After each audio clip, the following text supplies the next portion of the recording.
मैं तो कह रहा हूँ कि आज ही हिंदू राष्ट्र बन जाए। अगर हिंदू राष्ट्र आपको बनाना है ना, तो सबसे पहले इस देश के मुसलमानों को आपको हटाना पड़ेगा, जिन्होंने स्वतंत्रता संग्राम में कई मुसलमानों ने अपनी कुर्बानियाँ दी हैं।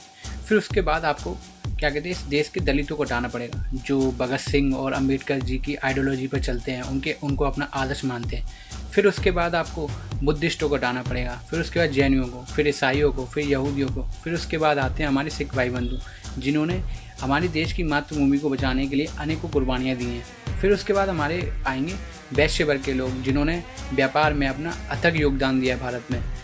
फिर आएंगे हमारे राजपूत भाई, जिन्होंने अपनी मातृभूमि की रक्षा के लिए अनेकों बार विदेशी आक्रमणकारियों से अपने देश की रक्षा की है। फिर इस देश में रह जाएंगे ब्राह्मण लोग। उसके बाद चतुर्वेदी ब्राह्मण जो हैं वो त्रिवेदी ब्राह्मण को उठाएंगे। फिर त्रिवेदी ब्राह्मण जो हैं वो द्विवेदी जी को उठाएंगे। जो द्विवेदी ब्राह्मण हैं वो पाठक, शुक्ला, मिश्रा जी ब्राह्मण को उठाएंगे। फिर उसके बाद पाठक, शुक्ला और मिश्रा ब्राह्मण जो हैं वो पांडे और जोशी ब्राह्मण जो हैं, जो नीच ब्राह्मण बोले जाते हैं छोटे लेवल के, वो उन्हें हटाएंगे। फिर वो उसके बाद बचेंगे केवल भारत में चतुर्वेदी ब्राह्मण। और आप जानते हो चतुर्वेदी ब्राह्मण की भारत में संख्या कितनी है? कुल मिला के ज़्यादा से ज़्यादा 1 लाख।